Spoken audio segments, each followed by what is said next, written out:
À partir du moment où Nico Harrison a été licencié à Dallas, moi et beaucoup d'autres personnes avons simplement supposé qu'Anthony Davis allait être échangé, probablement avant la fin des transferts. Cette saison, il voulait simplement tourner la page sur toute la saga Luka et Anthony Davis. Avec le départ de Nico Harrison, échanger Anthony Davis pour construire autour de Cooper Flagg devenait logique. Récemment, nous avons eu des infos sur le marché des échanges concernant Anthony Davis. Et nous savons tous quels sont les problèmes potentiels liés à un échange pour Anthony Davis. Si vous êtes Dallas, obtenir de la valeur en échange d'Anthony Davis, souvent blessé, même cette saison. Échanger un élément important contre lui, sans qu'il joue, diminue fortement vos chances d'en tirer de la valeur. Il gagne bien trop, plus de 50 millions de dollars. Ces deux facteurs compliquent non seulement la recherche de valeur pour lui, mais surtout pour le contrat. Une partie de cela rend difficile de monter des échanges. Et donc nous avons entendu des rumeurs selon lesquelles le marché n'est pas particulièrement fort pour Anthony Davis. Et aussi, les Mavs pourraient ne pas être aussi motivés à l'échanger que ce que nous avions initialement anticipé. Pour deux raisons. D'abord, ils souhaitent encore faire une saison correcte. Ils pensaient débuter l'année en pouvant gagner 50 à 55 matchs, même dans une Ouest difficile. Si Anthony Davis était en bonne santé, si Cooper Flagg était vraiment bon, ils ont tous ces ailiers qui peuvent défendre et en théorie tirer, ils ont Kyrie qui pourrait potentiellement revenir plus tard dans l'année. Il est donc logique qu'ils ne veuillent pas abandonner immédiatement, même si Davis a été blessé. L'autre raison pour laquelle ils voudraient le garder, c'est parce qu'ils veulent un bon environnement autour de Cooper Flagg et qu'ils veulent construire autour de lui. Mais ils ne veulent pas soudain devenir une équipe qui fait du tanking autour de lui. Si tu échanges Davis, il peut se demander, va-t-on démanteler l'effectif ? Quel avenir pour Kyrie? Quel avenir pour PJ Washington et les autres? Cela devient une décision bien plus complexe que de simplement dire « on ne veut plus d'Anthony Davis car Nico Harrison est parti ». Mais je pense que, plus que tout, il y a encore quelque chose qui persiste ici chez les Mavs, où ils s'accrochent toujours à l'échange entre Luka et Anthony Davis. Et s'ils devaient changer Anthony Davis, cela a été rapporté. Ils ne veulent pas simplement l'échanger. Pour l'échanger, ils ne veulent pas juste le transférer pour se débarrasser du contrat. Ils veulent obtenir de la valeur en l'échangeant, ils veulent tirer quelque chose de lui à cause de ce qu'ils ont sacrifié pour l'obtenir. Ils ne peuvent toujours pas simplement s'en détacher.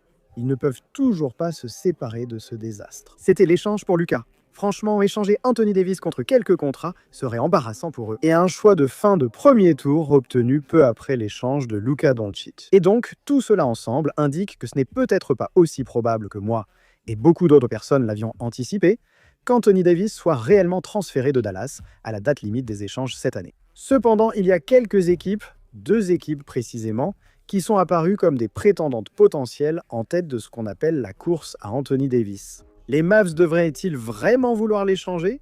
Les Atlanta Hawks, eux, semblent toujours impliqués dans tous ces échanges de stars. On les a mentionnés comme destination possible pour Giannis, Lauri Markkanen et probablement Anthony Davis. Les Hawks ont connu une saison en dents de scie intéressante, où Trae Young joue, puis il ne joue pas, il a été absent pendant un certain temps. Parfois, ils sont meilleurs sans lui, parfois l'attaque cale un peu sans lui. Jalen Johnson, je pense, s'est clairement imposé comme la pierre angulaire de la franchise pour l'avenir. Ils ont aussi de nombreuses pièces intéressantes à échanger, comme Zachary Richocher, ex-premier choix de draft, ou ce possible top 5 des Pelicans, je ne pense pas qu'ils seront échangés contre Anthony Davis. Mais cela montre leur implication générale dans la tentative d'améliorer potentiellement l'équipe. Parce que selon à quoi ressemble l'équipe quand Trae Young revient, et en supposant que Trae Young ne soit pas échangé.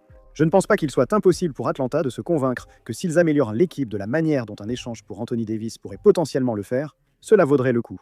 Ils pourraient peut-être être plus des prétendants en haut de cette conférence Est qu'il n'y paraît actuellement. Donc bien sûr, naturellement, il est logique qu'il y ait des rumeurs selon lesquelles ils envisageraient peut-être l'idée d'un échange pour Anthony Davis. Maintenant, le problème pour eux est un problème auquel beaucoup d'autres équipes vont être confrontées. Il s'agit de tenter d'égaler le salaire de plus de 50 millions de dollars d'Anthony Davis, sans démanteler toute ton équipe ni abandonner des éléments vraiment importants. Il ne s'agit pas seulement de se séparer de joueurs de rotation, mais de gars qui comptent vraiment. Vu l'effectif d'Atlanta, Kristaps Porzingis doit absolument être inclus dans l'échange. Tu améliorerais littéralement ce poste, tu enlèverais Kristaps Porzingis, tu l'échangerais à Dallas. Pour eux, ça ne représenterait qu'un contrat expirant. Au moment de l'enregistrement, Kristaps Porzingis doit encore gérer cette maladie mystérieuse et ne joue donc pas. Cela n'apporterait aucune valeur à Dallas, sauf l'existence du contrat. Ensuite, tu pourrais regrouper certains joueurs de rotation. Peut-être un choix de premier tour. Je ne comprends vraiment pas ce qu'Atlanta serait prêt à offrir en échange d'Anthony Davis que les Mavs voudraient réellement, vraiment. Le seul argument ici, c'est le manque de temps de jeu. Le fait qu'Anthony Davis manque des matchs n'est tout simplement pas aussi important pour Atlanta, théoriquement, parce que Kristaps Porzingis ne joue déjà pas. Donc, s'il y a une équipe dans la ligue qui serait prête à prendre le risque qu'Anthony Davis soit potentiellement en bonne santé, ce serait potentiellement les Hawks. Parce que le gars qu'ils échangeraient ne joue pas vraiment non plus. Trouver un échange qu'Atlanta accepterait et que Dallas envisagerait reste difficile, en raison de ce décalage avec Dallas. Croire qu'Anthony Davis a encore une grande valeur, alors que les autres équipes ne partagent pas cet avis. L'autre équipe qui m'intéresse bien plus pour un échange d'Anthony Davis, ce sont les Raptors de Toronto. Parce qu'ils ont clairement une chance de faire quelque chose cette année s'ils peuvent améliorer certains postes dans leur effectif. Ils ont ce noyau de joueurs qui parfois jouent bien ensemble et d'autres fois non. Scottie Barnes, Brennan Ingram, Rowan Jr. Barrett, Emmanuel Quickley et Jakob Poeltl. S'il y a un poste parmi ces 5 joueurs qu'ils voudraient vraiment améliorer, c'est Jakob Poeltl, la légende des Raptors. Et donc en théorie, il pourrait l'échanger contre Anthony Davis. Et tu améliores simplement ce poste de Poeltl, et tout d'un coup, cela pourrait, potentiellement, si Davis est en bonne santé, te faire monter un peu plus haut. À l'Est, le souci avec ce concept, c'est que tu ne peux pas juste échanger Jakob Poeltl, car Anthony Davis gagne plus de 50 millions de dollars. Tu dois ajouter un montant, donc un des 4 autres gars devra partir. Pour moi, Emmanuel Quickley est le nom qui compte pour les deux camps. Ils doivent évaluer son impact sur la rotation de leur arrière-garde. Cela les force à dépendre davantage de Rowan Jr. Barrett. Et comme pour tous ces scénarios d'échange concernant Anthony Davis dont nous avons parlé, cela dépendrait d'Anthony Davis. Être en bonne santé parce que vous échangez 2 membres de votre 5 de départ contre un gars qui pourrait ne pas vraiment être en bonne santé.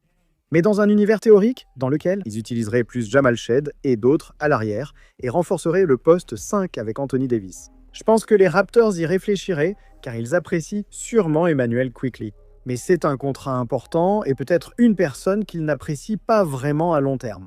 Et si cela leur donne une meilleure chance de peut-être rivaliser en haut de la conférence Est cette année, c'est peut-être quelque chose à laquelle ils réfléchiraient. Quoi qu'il arrive, s'ils visent Anthony Davis, ils doivent y penser. Ils doivent envisager d'échanger plusieurs joueurs clés car ils n'ont pas les salaires nécessaires pour que ça marche. Sinon, de l'autre côté, pour Dallas, je ne suis pas sûr qu'ils feraient cet échange contre Anthony Davis. Premièrement, parce que ça leur donnerait juste un autre intérieur. Derek Lively est probablement absent pour la saison à cause de son problème de pied persistant. Il pourrait aussi transférer Daniel Gafford. Mais à plus de 30 ans, Jakob Poeltl n'apporte pas vraiment grand-chose à Dallas en échange d'Anthony Davis. Et rapidement, même si je pense qu'il y a du potentiel là-bas, il est encore jeune, il peut peut-être progresser aux côtés de Cooper Flagg. Ils ont clairement besoin d'aide sur la ligne arrière.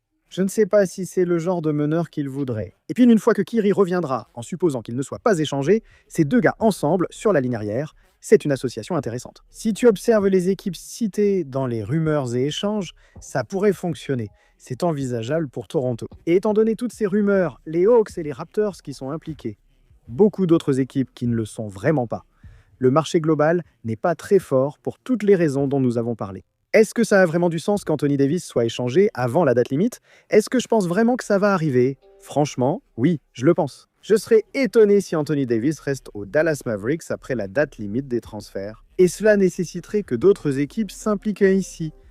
Les Warriors pourraient potentiellement s'intéresser à une équipe comme les Suns ou les Pistons. Différentes équipes devraient au moins s'impliquer partiellement pour essayer de créer un marché plus important pour Davis. Certaines équipes comme les Hawks ou les Raptors devraient sans doute augmenter leur offre. Parce qu'en ce moment, s'il n'y a pas vraiment de marché et que vous êtes les Hawks ou les Raptors, il n'y a vraiment aucune motivation pour augmenter votre offre. À ce moment, comme mentionné, Dallas ne veut pas l'échanger juste pour s'en débarrasser. Ils veulent récupérer une certaine valeur en échange d'Anthony Davis.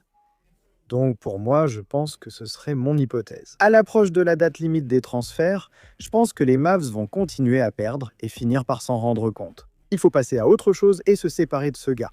Ainsi, il y aura moins de distractions et on pourra se concentrer sur Cooper Flagg. On peut trouver quelqu'un dans la raquette qui soit plus fiable, qui va jouer davantage et on ira avec ça. À l'approche de la date limite, la situation de Giannis devrait s'éclaircir. Il sera soit échangé, soit confirmé à Milwaukee. Les rumeurs sur Lowry et Markkanen s'apaisent. Désormais, Anthony Davis devient la vedette de la date limite des transferts. Et puis, certaines de ces autres équipes, je pense notamment aux Warriors, sont une équipe très intéressante. Ils commencent à devenir un peu plus désespérés à l'idée de tenter leur chance avec Anthony Davis, et ensuite il est transféré à la date limite. Je pense que c'est ce qui se passe actuellement en reliant les rumeurs. La situation d'échange autour d'Anthony Davis est très intéressante.